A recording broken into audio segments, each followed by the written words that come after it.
All right, so we were just talking about sharing pairs of electrons.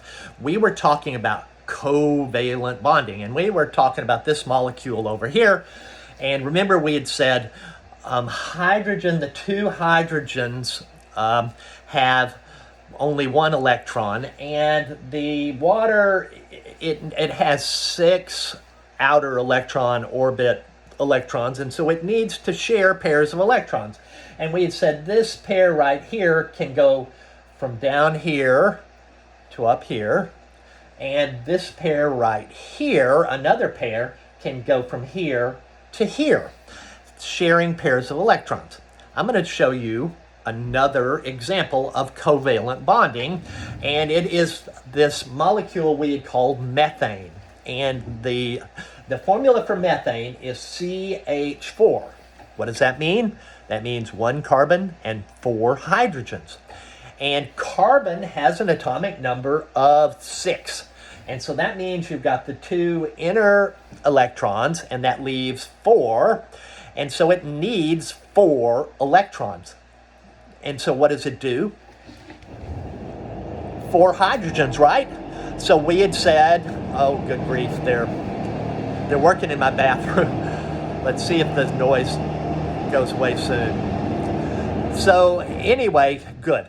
Okay, so anyway, we have 4 hydrogens, and each hydrogen is going to have a pair of electrons that are being shared. This pair of electrons can go down here to here, or back down here, and similarly back and forth with each of the pairs. So my question to you is, where do those electrons want to be? What location do they prefer, right? So we have a pair of electrons that can be down here or in here. Where do they prefer? And so as you're looking at it, you'd say, well, you can't imagine why they would want to be one place or the other, and you would be correct. Very good. This is something we call non-polar covalent bonding, and it's equal sharing of electrons. There is no reason for these electrons to want to prefer one location over another.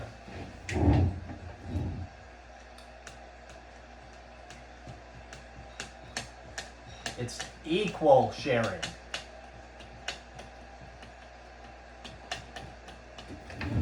Nonpolar covalent bonding is equal sharing of electrons. Okay, so if that's equal sharing, there must be something different over here. So let's analyze.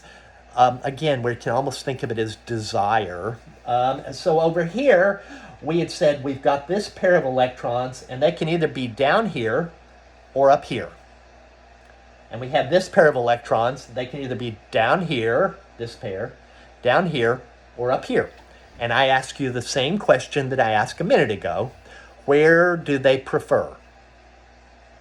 And if you think about it, and if you think about that electrochemical attraction stuff, you'd say, well, you got the 8 positives up here and the 1 positive down here. Maybe they want to be up here. And you would be right. You're doing great.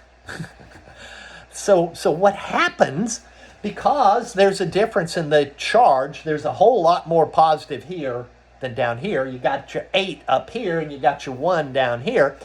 The electrons spend most of their time up here. And so we have what we call, it ends up producing a partial negative charge.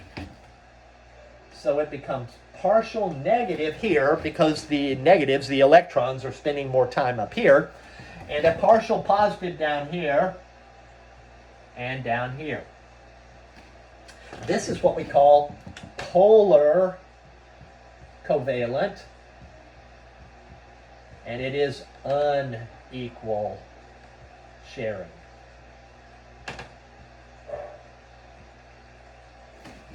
It's unequal sharing of those electrons. So what, right? what happens? So I could have drawn gasoline up here. You know what gasoline is? It's 8 carbons and some large number of hydrogens. It's really tedious. It's really tedious drawing all that. So, and it would be a nonpolar covalent molecule. And so if we think of it, if you compare gasoline, which is like this methane, with water, and you think about the gas station, if it's a hot summer day, not today, but a hot summer day, and you spill a little bit of gas on the ground, it goes away quick. And it goes away quick because the ground is hot, and it just all evaporates away. But if you were to pour an equal amount of water right next to that small gasoline spill, the gasoline would evaporate much faster than the water. Why? Why would that happen? It's because we have partial positives down here and partial negative up here, and so those water molecules stick together. So polar covalent molecules like water stick together. And that's our third kind of bonding. It's hydrogen bonding.